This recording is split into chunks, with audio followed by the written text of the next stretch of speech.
Welcome, fellow goofballs, to Two Giant Goofballs, a New York Giants podcast. I am Drew, soon to be joined here by Rob, but we also have a special guest here for you, Chris, Couch Coach Powell here, discuss the Commander side of everything that happened today. And as you can tell, he's got a little smile on his face that most Giant fans obviously do not have here today, man. But congrats to the win, man, and thank you very much for joining us here today.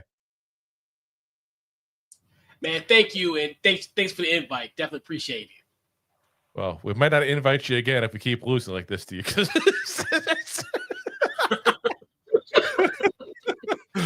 We're hoping for a little happier. Hey, let's be honest here. But listen, Rob and I called before the game here. We said the Giants would probably not win this game. Let's be honest. The Commanders are the better team. We don't try to be those people to the Commanders. So it's the Eagles and Cowboys. We can't admit that on. But, in the end, we expected a close game. That's what typically these two teams are. And it's a very friendly rivalry between these two teams, and even though they are division rivals. Like I said, it's not the hatred like there is for Dallas fans and Eagles fans and all. And, we expected to see an improved Giants offense. We expected to see the Commanders kind of leave where they left off last year, maybe even a little better with some of the additions they got this offseason, especially on the offensive side of the ball there. And I think our standpoint here on the Giants side is about as disappointing as you could possibly get. On the Commander side, I would definitely say, maybe not the best start for you guys, but you got the win because there's definitely some sloppiness I thought I saw on your guys' end as well. Not to you guys won, not trying to be that guy after the fact, but there was definitely some points you guys left out there. So. But let's start with the biggest issue here in this whole entire game, which is the Giants' offense, flat out. I mean, this got to be the story of the game, is how flat this offense was for the Giants. The Commanders, again, I didn't expect them necessarily to have a crazy pass rush. I thought, losing Dante Fowler was going to be an issue for you guys, and obviously you added Von Miller, but he's close to 40 at this point here, and not what he used to be by any stretch of the imagination. But you guys' pass rush really wreaked havoc on this Giants offensive line. So I'm curious your take as somebody from the Commander side.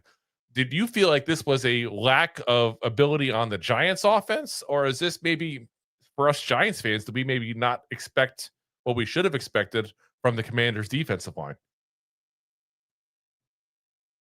Yeah, and that was smart going into the regular season with this team, as far as getting pressure to the quarterback. And I definitely think that the Commanders did a great job of pressuring Russ. I think they pressured him like 50% of the time, because there was a lot of moments I was like, get home, let's get him. And it only really got us that one sack with Dorrance Armstrong. But I do think this is very encouraging. They were getting to Russ, and I think, like you said, that was the biggest issue. It was that pressure that we implied with Russ. So I'm really encouraged of how the defensive line will be going forward. We didn't get the quasi sexy number of sacks, but we did get pressure, and that's what you need, and I think that's key. Yeah, well, I'll just say this as a Giant fan, and we'll get Robin here as well. He's popped on there as well. I wouldn't be too excited necessarily for the defensive line based on how our offensive line played. And I think it's pretty obvious that the Giants were heavily, heavily missing Andrew Thomas in this game. We've said it before, and if you go to last year, this Giants offensive line was basically an average offensive line at the start of the season. And then once we lost Andrew Thomas, it went to pure crap. And then what happened today? Pure crap. And it's a shame that here we are all these years later, and the Giants are still counting on Andrew Thomas to be healthy because he's the only goddamn above average offensive lineman we have. No disrespect to Jermaine Illuminor. I should include him. He's above average, but he's not nearly on the same page as Andrew Thomas. Who got to make was that holding call towards the end? I'll take it because he's the least of my problems right now. Yeah, no, I agree. Like that's like having 5 houses burning down and complaining about the one that somebody left the light on. Like I'm going to complain about the ones that are burning down to the ground here that are basically ash at this point. I mean, James Hudson is, let me just say point blank, I hate to be right. In certain cases, I hate to be right. And I'd love to be the guy who's the optimist content creator who goes, everything's great. We're going to be spectacular. I would love to be that guy. Like, if anything, we get complaints because we're too negative sometimes. But look at James Hudson and what he did in Cleveland. He was crap, guys. Guess what he did today? He was crap. Left tackle. The most important position on the offensive line. Listen, do we have to replay the first 2 minutes of The Blind Side and show the Joe Namath getting his legs snapped by Lawrence Taylor and how important this goddamn position is? Yeah, we won't do that. First off, copyright infringement. That's the second part. Yeah, that was gross. That was really gross. Oh, speaking of Yeah. But I mean, James Hudson. Listen, if I don't know what's going to happen with Andrew Thomas, guys. I don't know what's going to happen as far as how long he's going to be out for. He did do a little bit of practice this week. We are expecting to have him back soon, but I don't know if it's going to be next week or not. I don't want to get Giants, hopes up too much here. But if hypothetically,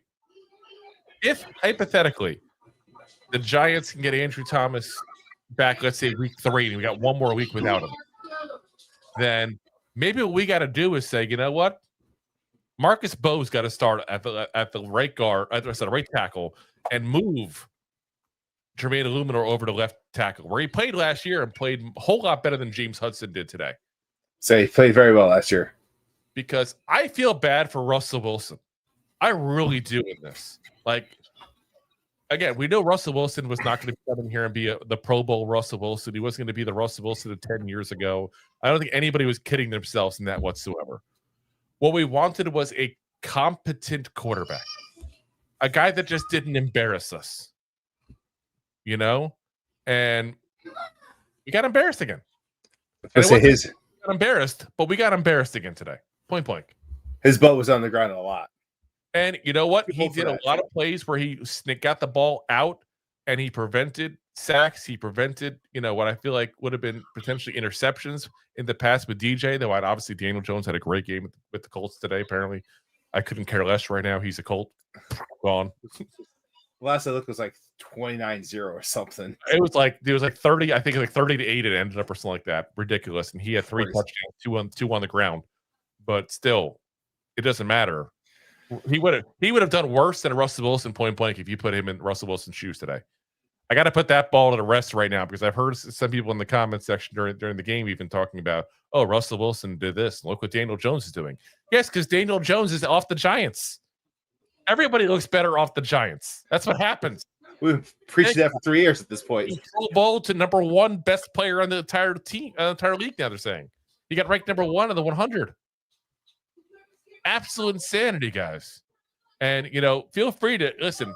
Go ahead and put any venting in the comment section. Vent with us, guys. If you're on the Commander side there, as I saw that Chris was kind enough to share to his people as well. Feel free to go ahead and put your positivity towards you guys as well. Like I said, it's not the hate between the Commanders and the Giants, so we can do that without the fisticuffs. Eagles fans, there'd be fisticuffs. Cowboys fans, fisticuffs. I just want to say fisticuffs. I don't know why. It's a fun word. How many times are you going to say that? Listen, sometimes I feel like he's using it too much. You got to say fisticuffs it's sometimes. Accurate, though. It's a fun word. It's accurate, though. Hey, look. See, you all are smiling because I said fisticuffs over and over again, okay? Fisticuffs. It's the only win I'm going to get today. It's the only win I'm going to get today. It's saying fisticuffs over and over again. You all are smiling. So, I mean, what did you guys think? How do you guys think Russell Wilson did today? Rob, I'll let you start since you were the lead bloomer here. He looked like he was Asian. We've talked about Russell being what he was 10 years ago, last year, 2 years ago. He definitely looks like he's taking a step back. But how much is that of his natural decline compared to the offensive line that just didn't really give him that much support? Like, you could see him try to make plays out of nothing. Like, you saw a couple underhanded sideways passes to Theo.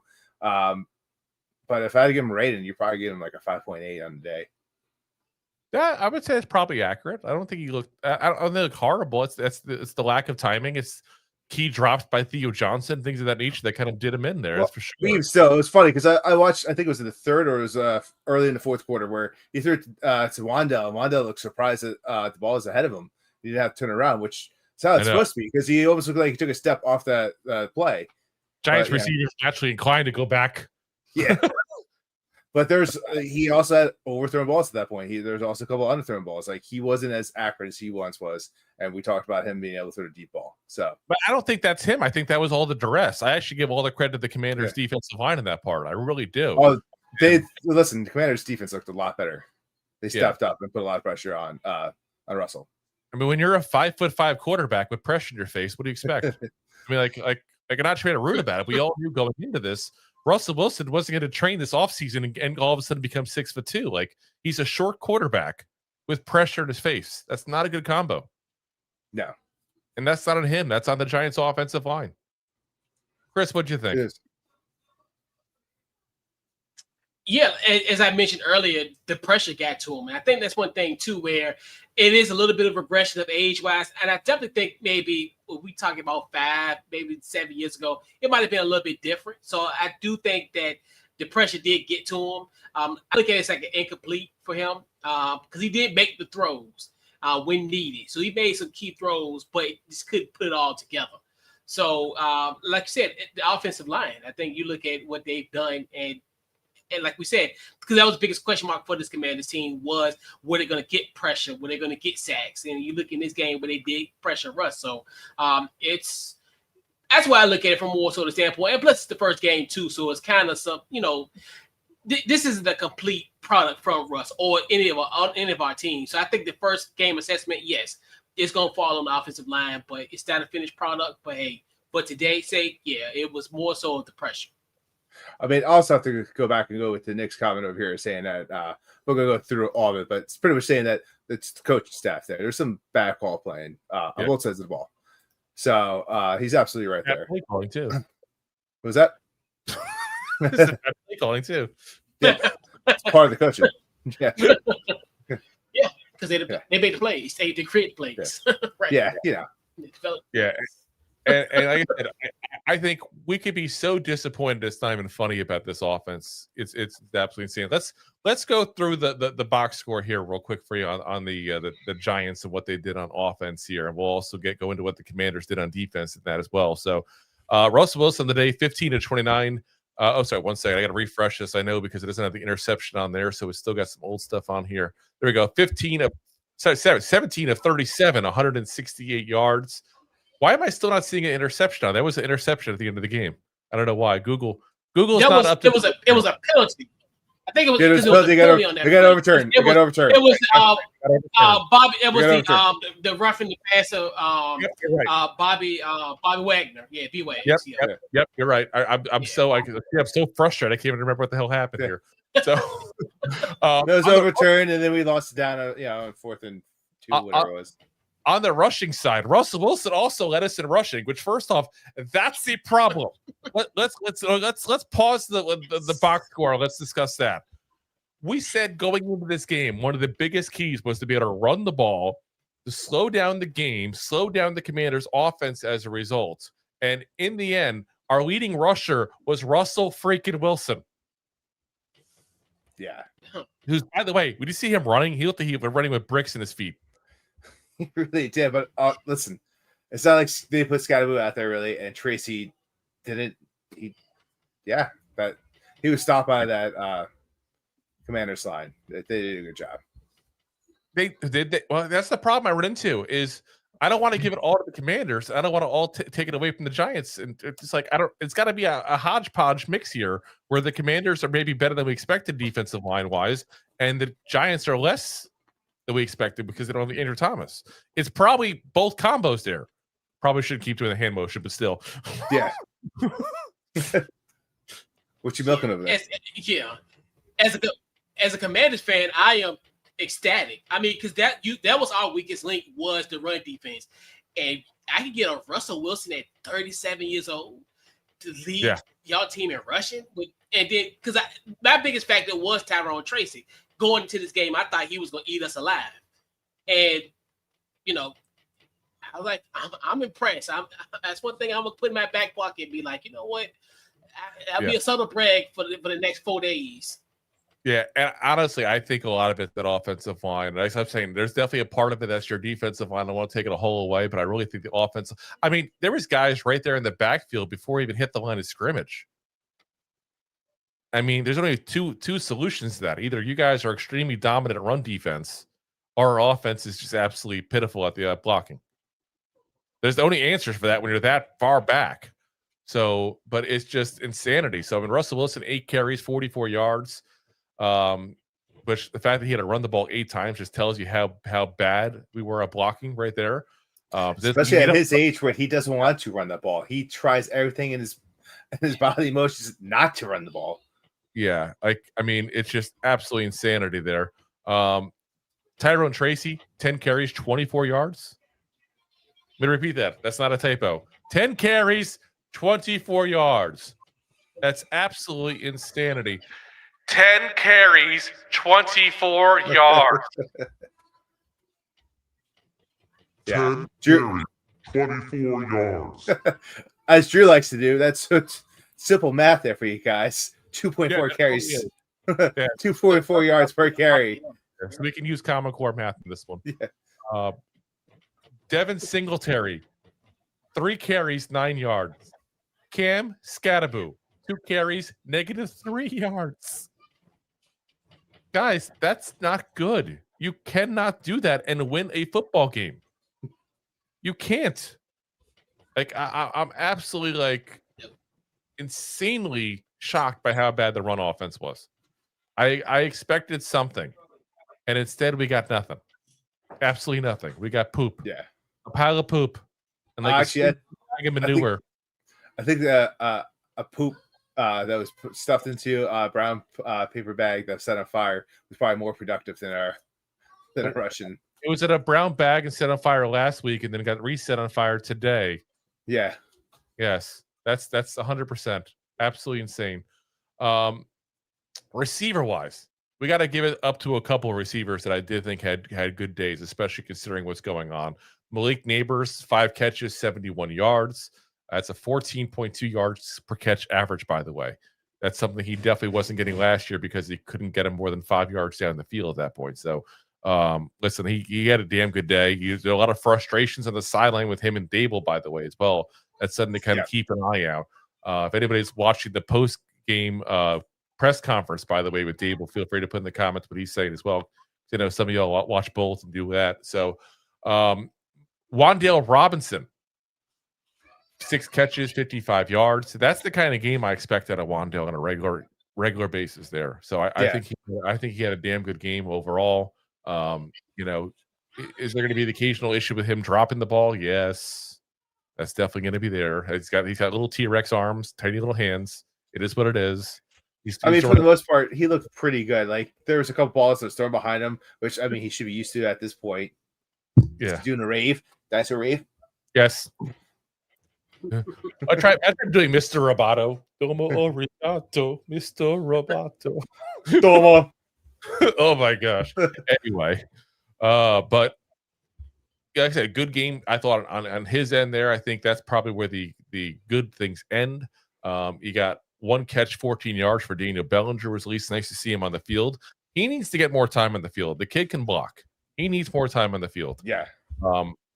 Cam Scattaboo, 2 catches, 12 yards. And I gotta say this kid's gonna have a really short career the way he plays the ball. Like, you cannot be running into people first. Like, you are gonna have a really short career. Either that, or I'm not gonna want to see you in 25 years because you're gonna be the sad story of why kids don't play football anymore. Like, someone's got to teach this kid point blank. You cannot be leading with your helmet in every single goddamn play. Can't. It was scatterbrain. That'd be his new name. Instead of Scattaboo, be scatterbrained. Yeah. That being said, he did get them pumping a little bit there on their first scoring drive. There had the big smash pass protection block there. Had a little bit of a rumble catch at that point that could have been like a 2-yarder that ended up getting a few yards out of it there as well for 12 yards. Like I said, overall on the 2 catches. Tyrone Tracy, 2 catches, 11 yards. Theo Johnson, 1 for 5. And now on the Commander side, on their defense, Bobby Wagner was all over the goddamn place today. He's like 70 years old, still playing middle linebacker. I don't get how he's still doing it at his age, like the way he's doing it. Like you keep thinking every year he's going to take a step back because he's at that age. He's 35 now, guys. Like that's insane. He's playing as good as he is at 35 years old. So I got to give him some kudos on that one there because that's not what I expected at all. I thought we'd see him still be good, but I thought this year he started taking a little bit of a step back. That's for sure. So, and probably afterwards, he's probably getting all kinds of stuff afterwards for aching joints and arthritis and all kinds. How much shots do you think he's getting pumped full of? Oh my God! Listen, he's probably getting pumped more shots than a freaking racehorse leading up to the Kentucky Derby at this point. Like it's insane. Like you should not be able to run around the field and play like that being played. So I got to give him kudos in that. Quan Martin, 3 tackles, 2 assists. Will Harris, 3 tackles, 1 assist. Dorrance Armstrong, who almost didn't play in the game, had 3 tackles and a sack as well on Russell Wilson. Deron Payne, 2 tackles, 2 assists, and a sack as well. So got to give him a little props as well because that's that position that you don't always see the impact that he made at that point. There's a lot of plays he pushed the pocket enough to move Russell Wilson out of place there. Got to give also a little bit of a kudos to Dietrich Weiss Jr. as well, who had a couple of decent plays as well. Ended up with 2 tackles, 2 sacks. I was like 2 tackles, 2 assists. I felt like 2 sacks. He had a couple big plays in the game as well. So let's get into the defense here. Let's get into what happened on the Giants defense here because I don't want to talk too much about the offense because honestly, it's going to just depress me and make me drink more. I drink enough as it is. My liver needs a break, guys. We need to do some winning here. But let's talk about what we did on the defensive side of the ball here. So first off, Jaden Daniels was as advertised. We got to say it like that. Jaden Daniels was just as advertised. Like we were hoping for a sophomore slump. We did not get a sophomore slump today, that's for damn sure. Listen, Rob and I, point blank, y'all know that have been listening to the show for a while here, know that we have been huge proponents of Jaden Daniels since before the draft season even really officially started when he was still in his senior season. That was number one. We said point blank, he is a better quarterback than Caleb Williams, and I will stand by that regardless of whatever Caleb Williams does today. I haven't seen anything stat-wise on, anybody else yet today because we've been watching the Giants game here. But yeah, it's definitely where we're at as far as him. And like I said, he was 100% as advertised today. So, congrats on getting what I think is going to be a franchise quarterback as long as you guys can keep him off the ground and keep him at his 120-pound slender frame from getting beat up too much. Because that's the one thing. And the Giants did get to him. I can't complain about the pass rush today, guys. I really can't. Jaden ends up 19 of 30, 233 yards and 1 touchdown, but the pass rush definitely got to him. 2 sacks by Brian Burns. I am seeing they finally adjusted on the box score. Originally, the full sack on the third one went to Kayvon Thibodeau. I said from the get-go it should have been a half sack between Thibodeau and Carter. That's how it ended up because Thibodeau kind of pushed him and kind of rattled him a little bit, but then Carter slammed it out of the ground to finish the end of that 3rd sack. So 3 sacks in the day. Brian Burns, like I said, had 2. He's easily the defensive player of the game for the Giants, if not the entire game, the player of the game for the Giants. Not that many guys we can say nice things about, but he's the one guy that, yeah, you can definitely say some nice about there. And Carter, listen, I know he's been kind of the offseason talk the whole entire time. Carter, that kid did look good. He did. Definitely. He was all after it. And there was even one play, too, where it looked like right before they went for the field goal, or it looked like he let off the play a little bit, and he could have got to Daniels. So it looked like it was a weird play because it looked like there's a flag that's going to be called. You weren't talking about the one to end the half, were you? Yeah, 1.5. Yeah, that's right. 1.5. Honestly, I thought it was a brilliant play on his part because what he did was he maintained his lane to prevent Jaden Daniels from getting away. If he had rushed full head of steam, Jaden Daniels would have moved over to the left and would have ran it in. And instead, what he did was he blocked the lane, put his arms up, blocked his field of view, and it forced Jaden Daniels to make a decision to throw it away or could take the sack. Yep. So that's where that's what I thought 100%. By the way, Jay Snow wants to know how Olive Garden was. He thought you were at Olive Garden watching the game. I don't know why. No, I have family from out of state, and I was hanging out with my family. I told them that. I told them that first. You might hear it. They're still over the house, and there's still cousins, little kids running around going crazy. Yeah. And they thought you were at the Olive Garden. They thought you wanted the unlimited breadsticks, and that's all. Dude, if I was going to watch the game anyway, it's going to be Golden Corral. Come on, Golden Corral for the win. Oh my god! We need to be sponsored by Golden Corral as often we bring up the Golden Corral. Unfortunately, the Golden Corral can't afford to sponsor anything whatsoever because they're going everywhere. That is not the good idea for them right now. Maybe they can try to take some of that lost Cracker Barrel business that apparently is going away. Let's get into though. Abdul Carter. Like I said, I thought he looked really good.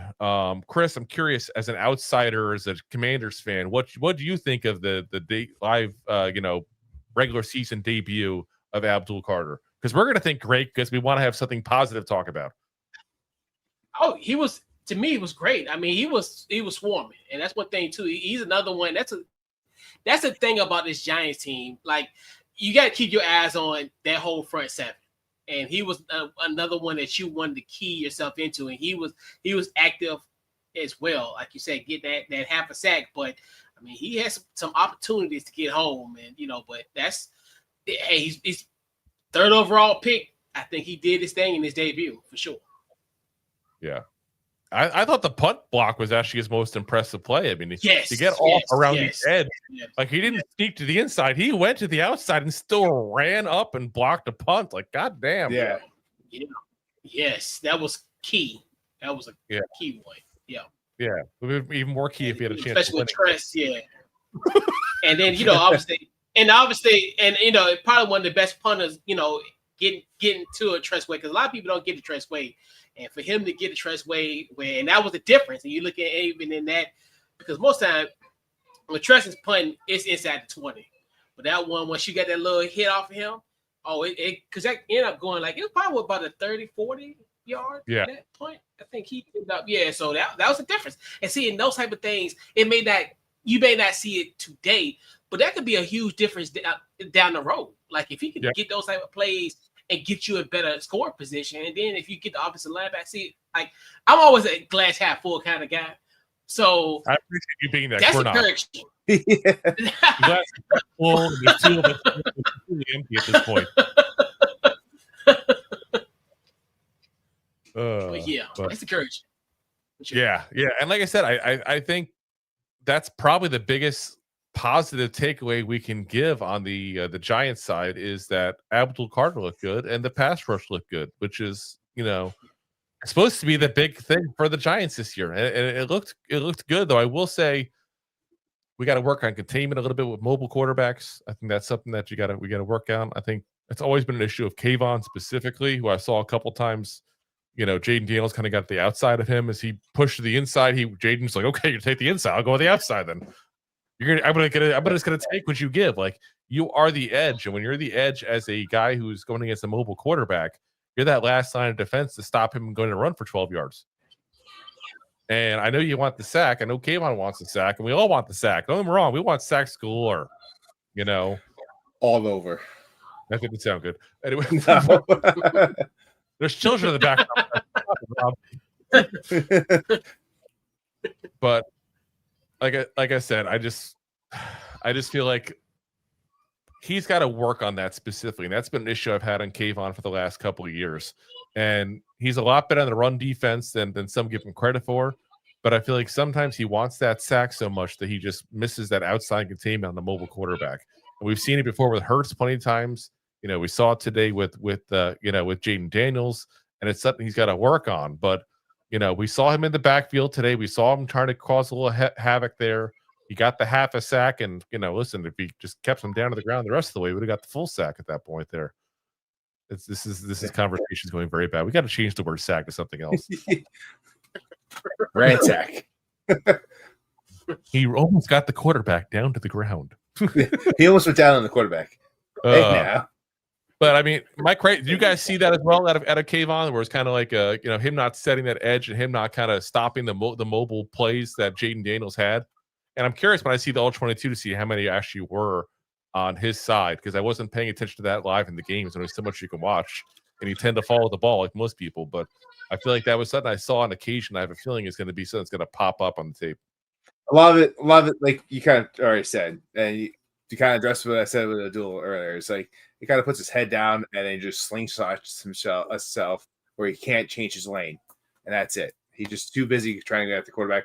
And let's face it, what team has he played the best against? Where has he got like majority of his sacks?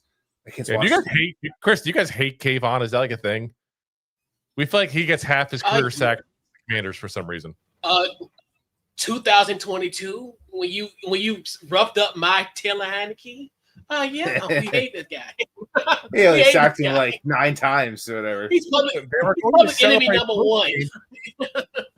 Someone said to him, we're gonna grab a couple Heinekes, and he misunderstood. Okay. Yeah. Right.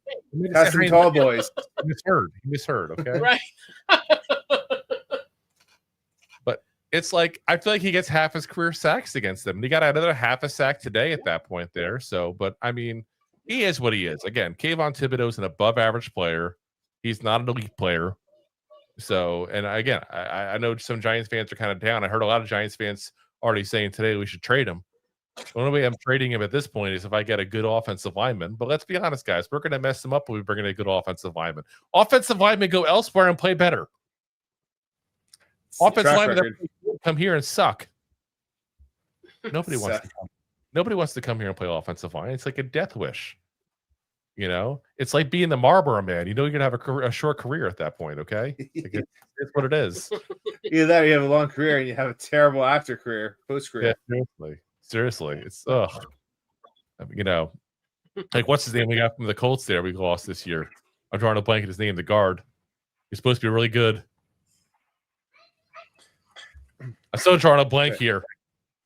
Big fat bald guy. I think all of them. That really helps. Our players are so bad. When they lose, we're like, when they're gone, we're like, he's gone. We're done. We're moving on. Since you've been gone. Rest on the defense there. Bobby Okereke was a quietly good day. A guy you didn't see massive plays out of at that point there. A guy that you didn't go, oh my God, look what he just did. But he had 7 tackles, 9 assists overall in the game. Paulson Deebo, 6 tackles, 1 assist. And again, we always say it. It's never a good thing when your corner's at the top of your tackle list. That means he gave up a lot of plays. So we'll have to watch and see who was covering Deebo during a lot of those bigger plays. But I have a feeling that Paulson or Deebo might have been on the couple there because he was mostly on Scary Terry, but Scary Terry didn't get so many all these catches. Javon Holland, 3 tackles, 4 assists. Andrew Phillips, 3 and 1. Brian Burns, like we said, 2, and he had 4 assists as well. Go on those 2 sacks there. Tyler Newman, 1 and 4. Micah McFadden, we got to mention him. We got the 1 tackle, 1 assist on him before he went down. We know it's some kind of leg injury. He left in an air cast. We were hoping nothing too bad because at first, when we're watching the game live, they cut the commercial. There's nobody on Twitter, X, whatever the hell you want to call it, going crazy. Usually when there's a big injury, all the Giants beat writers are like, this looks bad. This looks bad. Like nobody was saying anything. Have you seen it? Aircast. Did you see what it looked like? Because I went on YouTube. I saw the actual live footage of what happened at the play.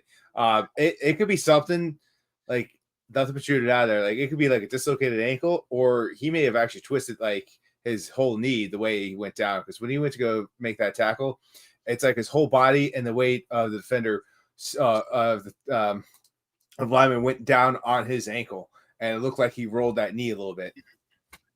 Yeah. Well, I mean, in the end, you could say any single play on an injury. This could be really bad or really, really good. It's very rare you know it's 100% bad. So we're going to have to kind of hold our breath and see. But if you're leaving in an air cast the way he left, he's going to be out for at least a while, guys. Yeah, at least a while. That's a long time.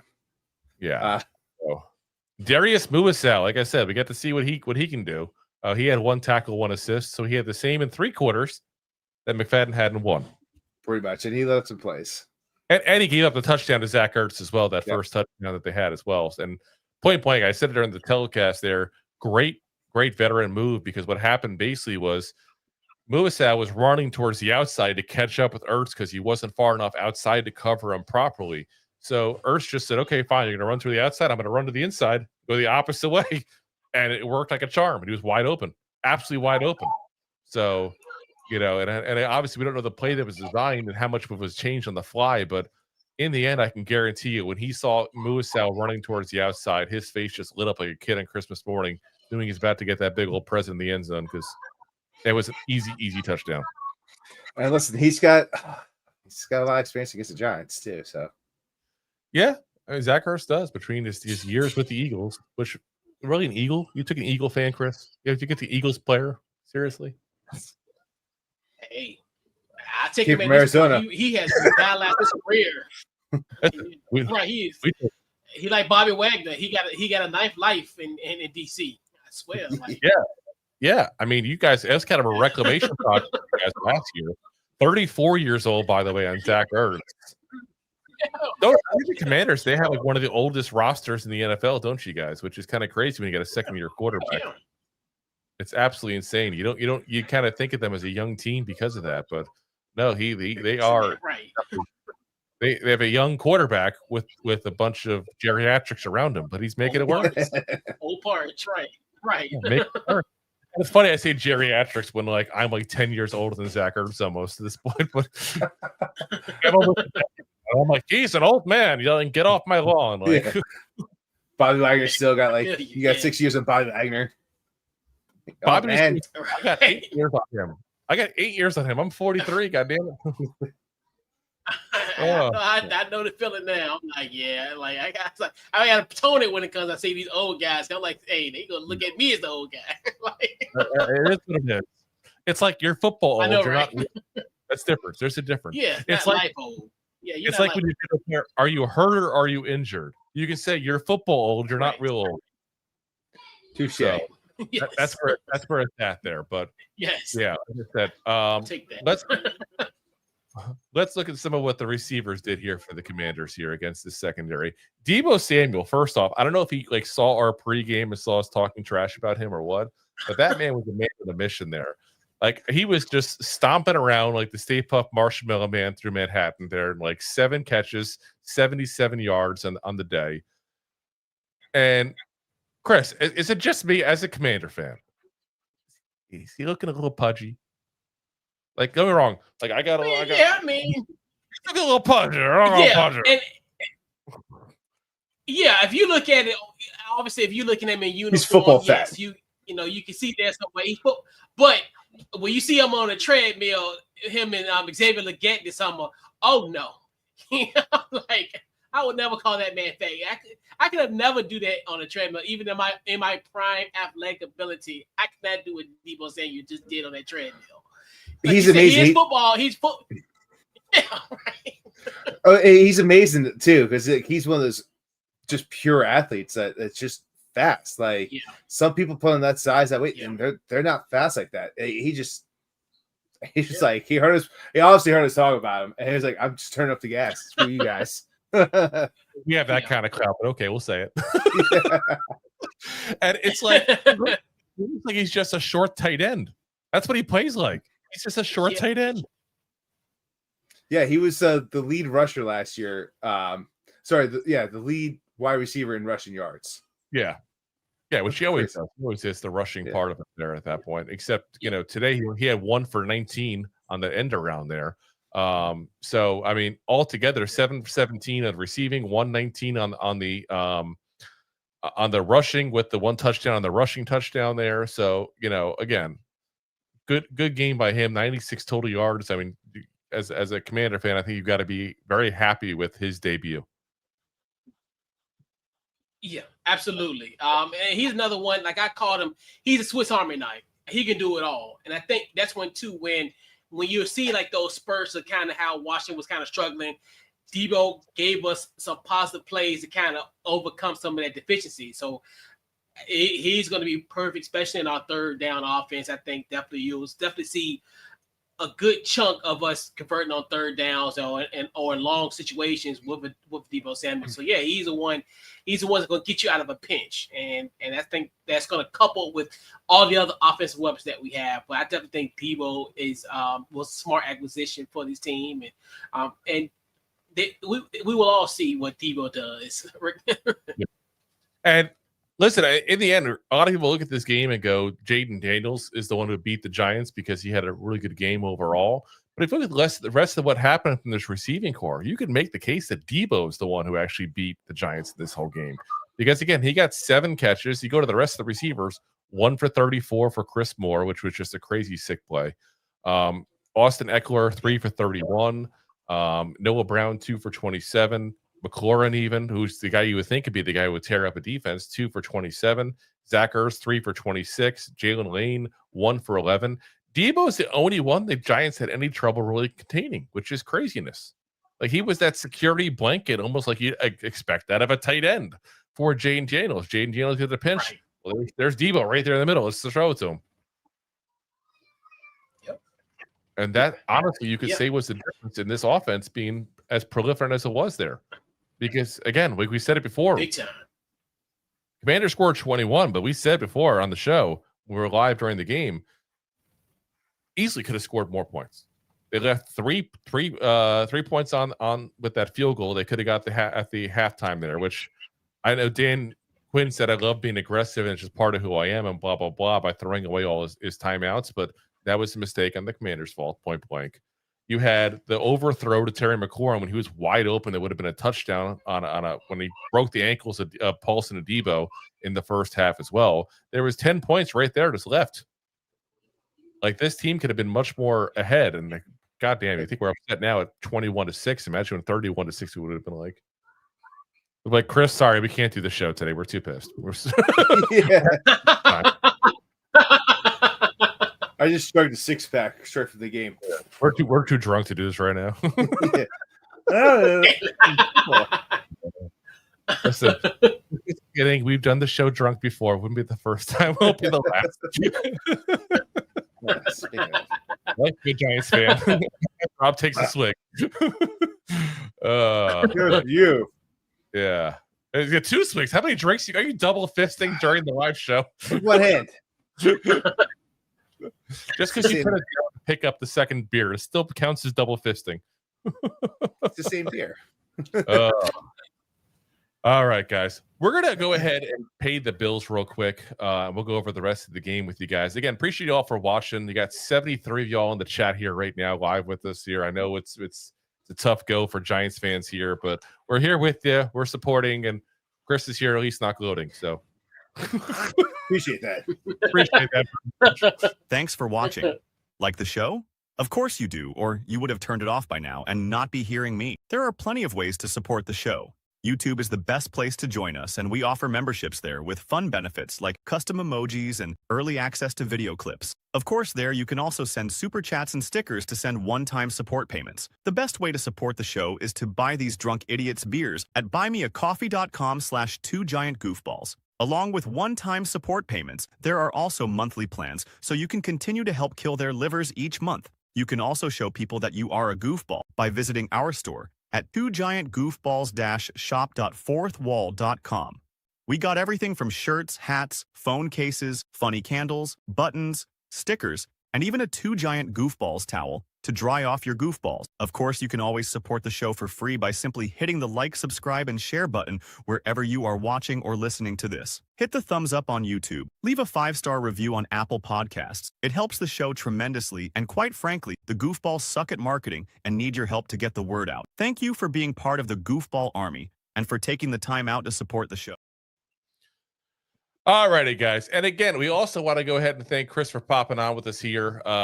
His show is Couch Coach Live there. I want to give you guys also his link there in the chat as well, so you guys show him a bit of love too, because listen, we're maybe Giants fans, but we're also football fans, and I love to support any content creators out there hustling, doing his thing at that point there, and especially one that doesn't gloat after beating our team. So we appreciate that very much, Chris. And honestly, and you know what? I don't do that because we know how the tables turn in this rivalry.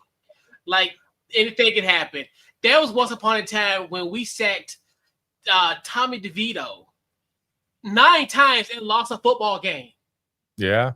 So you will never ever, if you can throw that in my face, even if y'all beat us by 100-something points one time, that will still that will live in my mind rent free. That will cause emotional damage if you ever bring that game to me. So I understand how tables turn. So for sure, I don't feel like I'm in any He's in the position. shower, just starts crying in the middle of the night. We know why.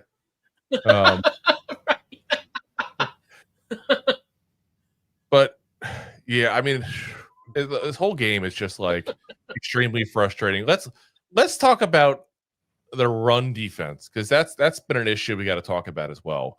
And we went into this saying there was two issues that really concerned us with the Giants overall: offensive line and the run defense. Because the offensive line, like I said, we brought back the same people and expected miracles. Like, I don't know why we do this all the time. Let's bring back the same exact people and hope for the best. Like the Giants ever get the best, we hope for it. Okay. Shame on the coaching staff for thinking Andrew Thomas is going to sit there and be healthy to week 1 and not plan for an injury. Shame on the entire organization for thinking that James Hudson deserves to be anywhere near a football field. That's thing. Yeah. If only way he should be anywhere near a football field is as the water boy. Like that's it. Like That sucks. it really sucks. Gatorade. I mean, I get it. Like he gets when there's a fight in the field, he gets in there, he gets aggressive, and people love the aggression. They love the fight because there's something wrong with his medulla oblongata. But I get it. But that's just is what it is. He's not a good football player. Can we move on from a crappy football player, even though we just signed him to a 2-year, $12 million deal? I wish I could suck at my job and someone goes, here's 2 years, $12 million. You suck just enough that we're interested in trying you out again. Like, we've seen it. He's not good. I just don't get it. Like, it's just let's get into the run defense issue though, because we talked about that going into the season. Listen, guys, we said we expected a better defensive line than we had. And again, when I say defensive line, I'm not talking about the edge rushers. I'm talking about the 3 guys up front or the 4, and when they do go to a 4 front system there, I'm talking about the guys who are going to stop the run. That's what they are. They are big fat guys that stop the run and keep blockers off the linebackers. That's their job. Unless they're Dexter Lawrence, he can do whatever he wants. That man walks on water. Sexy Dexter. He dances on water. Get it right. Yes. But instead, we get guys who have disappointed elsewhere, and we're chasing waterfalls. We should be sticking to the rivers and the lakes like we used to, okay? Because we got Jeremiah Ledbetter, Roy Robertson Harris. Oh, these guys would be great. Let's keep Nacho in there. Raheem Nunez-Roches. Like, we should have gotten legitimate defensive line talent this offseason. And not to keep tooting the man's horn because he's already happy enough he won a game here. But Chris can talk about that because of the fact that they literally went out and got guys. You know, 2/3 their starting defensive line is brand new. You know, they went out and changed the whole system up at that point there, and they brought in good, veteran, solid defensive tackles. They didn't just sit there and go, "Oh, we're gonna get a 6th-round pick and hope for the best." You know, they didn't go out there and say, "Oh, we'll get this guy who's been a career backup and let's hope he can do more." Like that's how we've done as Giants fans, and it's goddamn annoying. Like seriously, it's like, oh, I'm so frustrated. This team is not even funny right now. So Ja'Cory Krosky-Merritt, who we were pretty big on coming out of college here, we thought he would be really interesting late-round picks that could blossom. We'll see what he actually blossoms into because again, I don't have faith in the numbers what he'll do on a regular basis because our run defense is crap. But 10 carries, 82 yards, and a touchdown. Again, Rob, let's do the math on this. I like math. 10 carries, 82 yards, 8.2 yards per carry average. God damn. For a guy who's a day 3 pick who's never seen an NFL field before. Yeah. It was terrible. It was. Oh, yes. That's what I'm saying there. It's just bad. Jay Daniels, 11 carries, 68 yards. I kind of expected that. Again, we have trouble competing mobile quarterbacks.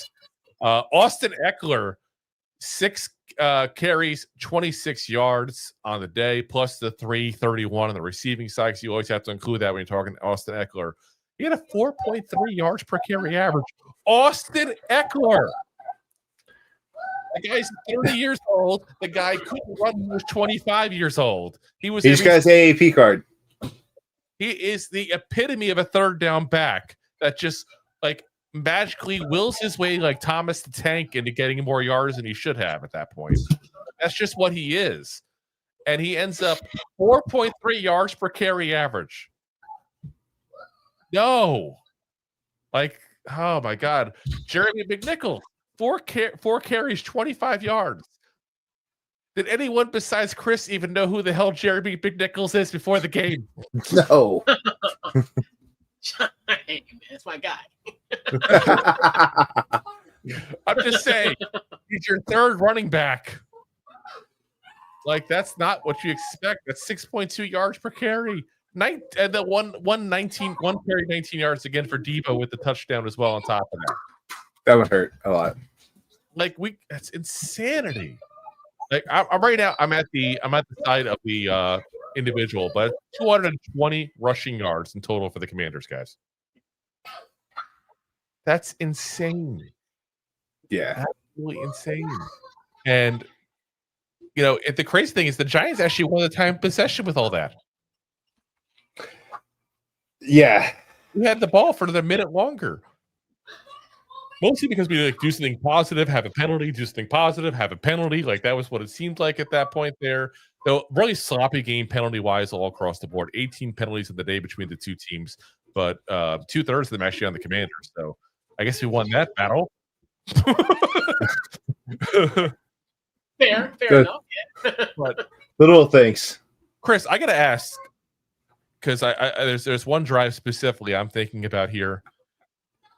Did you pay off the referees, or did Dan Quinn pay off the referees? Because how the hell do you miss that face mask hold on that final? Slayton.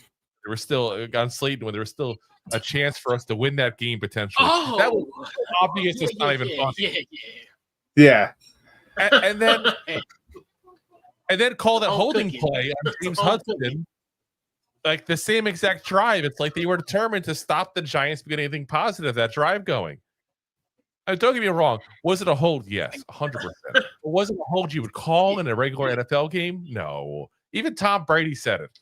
Not very eloquently, because Tom Brady has the announcing abilities of James Hudson as a tackle. But I mean, yeah, it's just like those two plays will stick in my head in this game, because hypothetically, if the Giants had able to somehow score in that drive, you're changed the dynamics. At 14 at that point there. He changed everything. We could have been like we could have been like 11-14 if we had scored a touchdown and a 2-point conversion. But I also say that while internally going, who the hell am I kidding? We weren't going to score a touchdown. We can't score touchdowns. Yeah, we've yet to prove we can score a touchdown since 2022. I didn't even get to use my fancy touchdown sound here on the recorder here. I didn't get to use that once because I refuse to do it when they score. It's sad. It's sad. I'm gonna do it now. I have to do it. I have to hit it once. But I'm just, like I said, I'm just frustrated no end. But at the same point, I feel like I shouldn't be shocked, because everything we talked about being a potential issue was an issue. The run defense sucked. The offensive line sucked. You know, this was the issue. If you can't control the line of scrimmage, you can't win in football. It's not rocket science, guys. It's been that way since the dawn of freaking time. Since we won our first championship back in 1927. Yeah. Shout out to Frank Gifford. What did you say? Shout out to Frank Gifford. You say Frank Gifford? Frank Gifford was not playing in 1927. No, it's a joke. Wow. Yeah, but yeah, legendary. He's legendary. Robbing the grave now.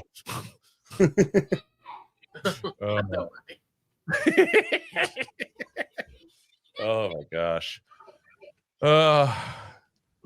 Chris, you want to try to give us something positive you saw on the Giants to make us feel better as Giants fans? Don't lie to us, but you can say nothing. Like I said, that sucked. I'm a half glass full kind of guy. I'm a half glass. Like we talked about. He said, "You guys will have a good draft encouraging. pick next year." Well, no.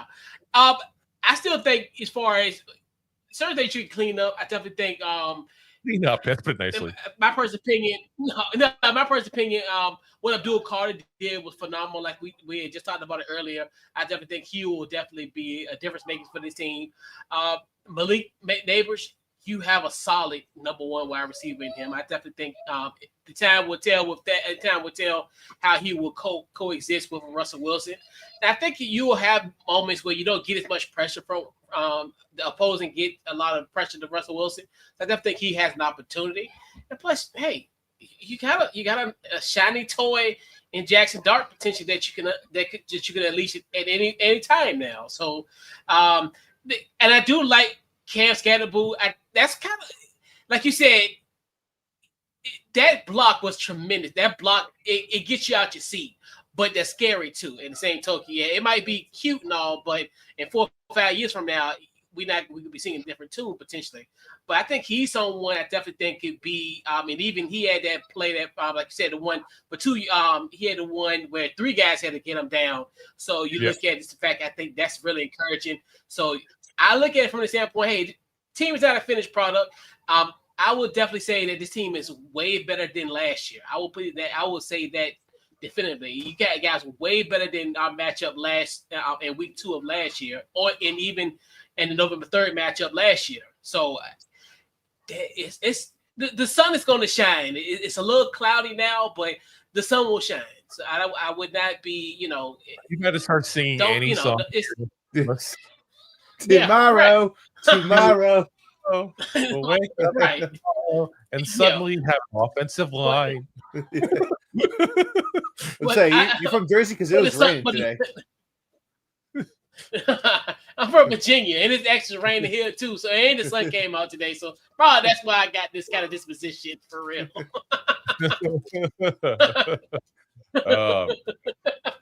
So yeah, I mean, listen, I like a lot of what you said because you're not wrong. We got a good a good receiver, obviously. Neighbors, he's definitely a top receiver. Though I wonder how much longer he can deal with losing before he gets frustrated and wants the hell out of Dodge. I think that we do have a shiny new toy in Jackson Dart, though I feel like the second we break him out of the wrapper, he's going to have some scratches and dents and dings and all of them at that point there as well. You're not going to get him for full value. That's what I feel like. That's why I feel like we're at there. But, it's like it's the problem is everything you mentioned as far as the positives, the things you look at positives, not a single thing positive about the offensive line. There's not a single thing positive about the run defense. And that's the biggest issues right now. If you can't control that line of scrimmage, you can't win in football. You can have 5 pass rushers that are amazing. I'm going to say that because people think we have all 4 are amazing. We can have 5 pass rushers that are amazing. You know what the best way to stop a pass rush is? Run the damn ball. Good luck with your pass rush. I'm going to keep on running it down your throat because you can't stop it. Pretty much. And that's what they did today to us. They have more rushing yards than passing yards. That's not often you see that in the modern NFL. That's where we're at. So yeah, I wish I can have more positivity. I wish I could have your positivity, Chris, but you won, so that's why you probably are more positive. Yeah, I'm gonna just make up some BS to make these guys happy. Yeah, you got Scatterboo. Woo. Scatterboo. He tough though. He a tough little joker though. He a tough joker. I ain't gonna lie. He's somebody. If he would have got off on us, it could be a different story. Like I like how he's like all like happy about the guy who got two carries for -1 yard. He's a really good player, guys. Keep it. But his two first plays, I was thinking like, yeah, he's gonna be an impact. His first 2 plays was, I'm like, all right, he got something. Yeah, like I said, I think he is what he is as far as that. He brings that attitude to that team, and that's what we're hoping for. I think he does bring that. Like I said, there are things still to be positive, and a lot of what we're still optimistic about are still there. It's just the problem is the things we were very pessimistic were not just there; they were front and center, and they were blocking the good things.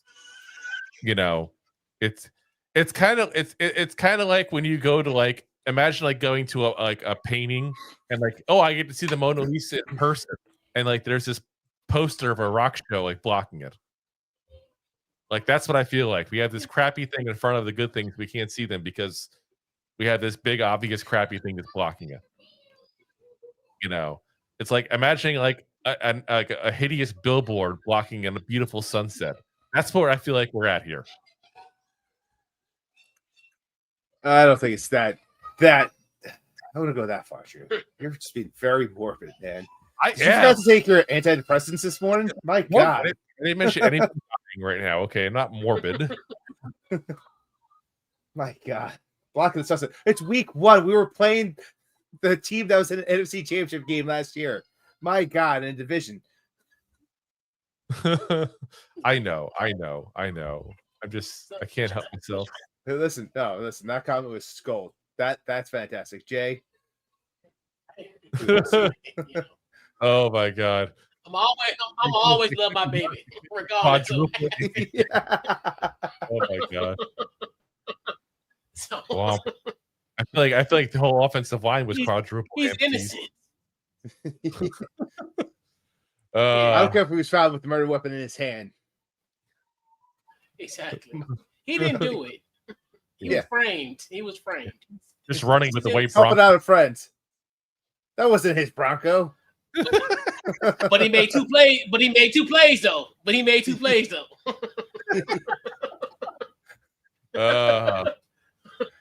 Alrighty, guys.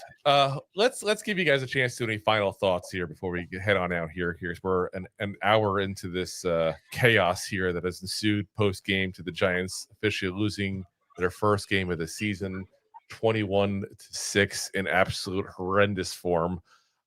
Chris, as the guest always go first. Whew, what? Hey. This is very First close. of all, great. Appreciate you guys for inviting me to the show. What another classic NFC East showdown.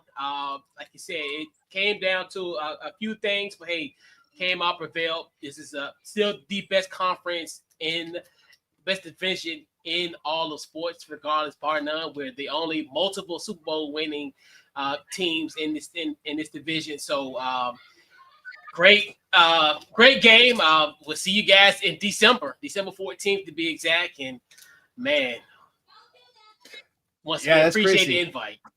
Yeah. So far away. Let everybody know about your programming you do on your channel as well as I put the link again in the chat for everybody. Yeah, so pretty much Couch Coach Live, we do a weekly show. We talk about the top sports in the world. We also talk about have other kind of shows that kind of branch out. We talk about high school football in my area, Richmond, Virginia. Also, I do a Richmond Spiders podcast with a team that I cover on a weekly basis. So basically, we cover just about every sport, major sports as far as football, basketball. We're there. And check us out weekly Wednesdays at 8:30 Eastern Standard Time. All right, man. Appreciate you coming out here. Rob, you are next with final thoughts here. Listen, it's not all doom and gloom, Giants fans. Yes, this was not the Adam we all wanted. We were all ecstatic going into week 1. We always play this team pretty close no matter what, even though they went to the NFC Championship game last year. We played them close both times we met. We wanted more out of Abdul Carter. We want to see him on the field more. He looked good.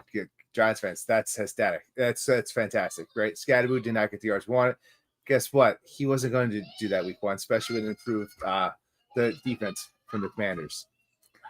The only takeaway we really look at that you got to think about for the future is you're probably going to see Jackson Dart on the field a little sooner than we all anticipated if Russell Wilson keeps looking the way he did. Yeah, I think this is as bad a start to the season as we could have got. And the big thing for us is the offense. No. Here's why I'm saying that. Like the one thing I can say positive is that no one got injured except for Micah McFadden. I mean, like that's probably the biggest takeaway positive as far as that. Abdul Carter was you saw something about him being special. You know what I mean? Like you see that stuff. But the biggest thing as a Giant fan, I think that I wanted to see out of this was a competent offense. If we had lost a close game, let's say hypothetically we lost like, let's say, like I said before the game, 24-21 is what I was expecting the outcome to be with the Commanders winning. I think I wouldn't have been upset in any way, shape, or form. And not just because that's what I thought was going to happen, because at least that's a competent offense. Okay, that's not an embarrassing outcome. But we look at this whole game now, and the Giants just look absolutely pathetic on offense. They look the same as they did when they had Daniel Jones, as far as that horrendous kind of play. You know, my only hope in this whole thing is that Andrew Thomas gets healthy and we see a better offensive line. And I will say this, because as you guys are giving your thoughts, I was also scouring, you know, X and Twitter to see as far as what the what was said by Daboll during his you know, his post-game talk with the media. He would not commit to Russell Wilson next week at quarterback, guys. And I'll say this, if that happens, that to me shows a sign of desperation on Daboll's fault, that he knows that he's got a really tight leash this year after what's happened the last couple of years. And it'd be an absolute disservice to Jackson Dart. You cannot put him out there with this line the way it is. You cannot do that. And then on top of that, you're basically telling the NFL world you're blaming Russell Wilson on this offense. Russell Wilson is not the reason that this offense is not good. Quarterback play is not the reason this offense was not good. The whole reason why was the same reason the running game can't get going, because the offensive line sucks and because we ignored the problem and focused on shiny new toys. And I'll say shame on all of us. And I include us, Rob, in that conversation, because I don't think we beat the drums enough for how bad this offensive line could have been. You know, we were talking about how, like, okay, well, Thomas get back. It was good when Andrew Thomas was there and stuff. It looked bad. It looked really, really bad. And if Andrew Thomas is not able to play and we continue going down this road, this season's going to be over really quickly. Really. And Jackson Dart may have to come in here and battle it out, you know, a bad offensive line. You know, maybe we can get some of the kids in the background. They seem energetic to go ahead and play. They need something. Like you can't force this quarterback out there before this line is ready for him. You're gonna kill him, and you're gonna ruin him. You're gonna DJ him. It's we said Jackson Dart in the draft was DJ 2.0. We were not high on him. He has really impressed us with the way he played in the preseason and training camp and all. And you're going to sit there and throw this kid to the wolves and ruin him. Any chance he had to be good if you throw him out there. I'm telling you that point blank. And I'm also saying point blank as well that, as Jay says, talking about James Hudson needs to sit his down on the bench. I don't care who you put there. Move Illuminor to left tackle, put Bo at right tackle. That's what you should do. But listen, you could put Josh Azudu or Evan Neal left tackle, and I'd be more happy with that. That's how bad I think of James Hudson, point blank. He is crap. So I wish I could end it on more of a positive line there for you guys. I wish I could be a little more positive to you overall. But I'm just so goddamn frustrated with this offense and the lack of production out of this offense, the lack of points out of this offense, that I just week one, I'm already this fed up. Usually I try to be like it's week one. Let's see what happens the rest of the year. And part of me still saying this, guys. Again, this Commanders team was literally in the NFC Championship game last year. They added pieces and improved this offseason. Maybe we're being too hard on ourselves, but it's like we're getting PTSD flashbacks of the last 6 years of Daniel Jones. That's what's happening. So here's my rebuttal to some of the stuff you just said real fast. Is one, QBs win games. That's what they do. Jordan Dillon's did it just last year for the Commanders. They did not have a good offensive line. So there's that. Two, we already knew as Giants fans, we were probably going to lose this game. And now we're harping about how we lost this game to the team that was just an NFC Championship game. That's in a division game. So, like, I think we're being a little too hard, some of these fans out here. And we're already ready to burn jerseys and start over new. Like, it's week one. Week one. Yeah, my thing is, I'm not so pissed we lost. I'm pissed at how we lost. I hear you. That's what it is. It's not that we lost. It's the how we lost. And that's what's getting me rolling. That's what's getting me going. Yeah. Oh, as Jay corrects me, sir, it's James Hudson III. Esquire. Pinky's out, everybody. Pinky's out. The guy who can't play football whatsoever and shouldn't be near a football field. So it is what it is. Like I said, I just feel like I was hoping for a competitive game and I didn't get it. And that's what ticks me off. Is I'm just so sick of feeling like this is last year and the year before all over again, basically. And hopefully we're overreacting, and hopefully it is that overreaction, because that happens all the time in football. Week to week, we change our moods based on how our team plays. We all do it as football fans. I'm sure. Who you guys got next week, Chris? We got Green Bay. We got Green Bay Thursday night. Who's winning? Who's winning? Pretty good fashion right now. Yeah, and what I'm saying is, let's say hypothetically, if all of a sudden the Commanders lose, let's say hypothetically 21-6 to the Packers, Chris will probably be in the same exact kind of mood that we're in right now. That's what happens as football fans. Week to week, we change our moods based on how our team plays. The Giants could all of a sudden have Andrew Thomas back next week and beat the Cowboys. We go, oh, look, maybe it's not so bad. Maybe the Commanders are just great, and that's what it is. Like, that's what's going to happen. And we hope that you guys do beat the Cowboys. And one thing about us in the NFC East, we always will root against Dallas. That's something all three of us will collude to get Dallas to lose. That's one thing about us. It's like, you know, what it is too is like we also are that way when it comes to the Eagles as well. It's like when we make fun of the Eagles, we'll kick the Eagles out of that group and put the Cowboy fans in for that. We hate the Cowboys, we hate the Eagles, but we don't hate your Commanders. They're like, we think of you all like the little brother.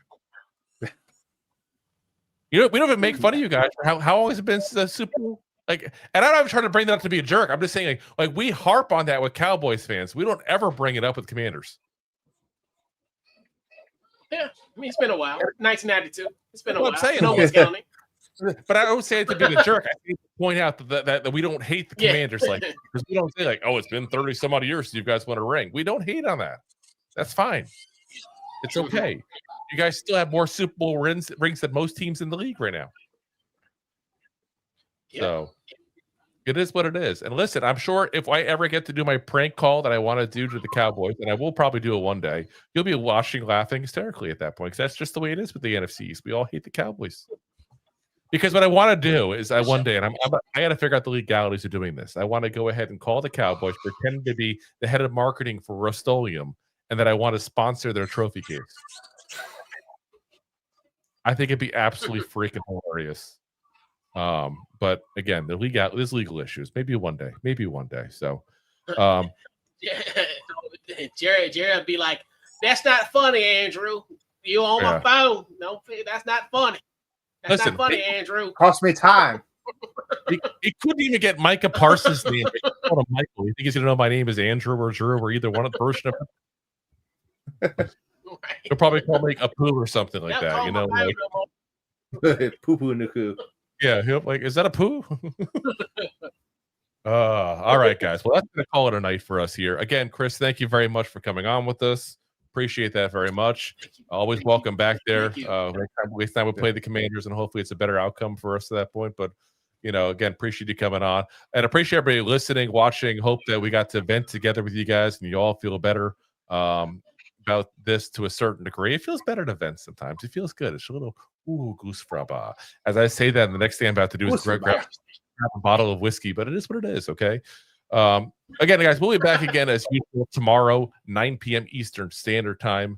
Like I said, we're back to our in-schedule programming. So Monday is kind of the wild card game that we'll be talking about, just things going on in general. Also giving you guys the recap of all the week 1 games, not just the Giants. Wednesday, we'll have our pregame show with the Cowboys as well. We actually have somebody maybe coming on for that one as well. We've been talking to. And actually, he's been on the show before as well. He's actually our very first guest ever on the show. 2022. So, like I said, we may have another guest for that one as well. And then, of course, we'll be back on Thursday with our final injury report and the pick show. They're doing our week 2 picks. And then, of course, again, we'll be there on Sunday doing our live play-by-play and, of course, the post-game coverage as well. So if you guys haven't already, do me a favor, hit that like, hit that subscribe, hit that share, tell a friend about the show because, again, we suck at marketing. Without you guys, point blank, we're going to have to, we'll basically have to shut down. Nobody will be watching. So we appreciate you guys for helping us spread the word about the show there. Go ahead also, again, give the like and subscribe over to Chris as well on his platform as well. Like I said, guys, we will see you guys on Monday. As always, we are live. Well, some of you guys, as Deb's already said, she'll be there for Monday Night Football instead. It's hard to schedule podcast shows during the season because, like, there's already a game on Monday, there's already a game on Thursday. It is what it is. So we get it. We get it. Maybe just mute the show, mute the game, and listen to us then at that point. There we go. That works. You get to see both then. But again, as always, we are live on YouTube, Facebook, Twitter/X, Twitch, and of course, Rob's favorite LinkedIn profile. And of course, as always, we're available the next day on all the audio podcast platforms as well: Apple, Spotify, iHeartRadio, Pandora, Amazon, all the big ones there. Again, if you're not on a podcast platform that has us, it's the wrong platform. That's the problem. Move over to the ones you're good to get. But we're pretty much everywhere. So appreciate you guys for listening as always. Like I said, hopefully better days coming next week at that point for you guys. Again, thank you very much again to Chris for popping on with us there. And of course, as always, Giant fans, Go G-Man! Go G-Man! Thanks for listening to Two Giant Goofballs, a New York Giants podcast. We appreciate your support. Thanks so much. Please, I'm begging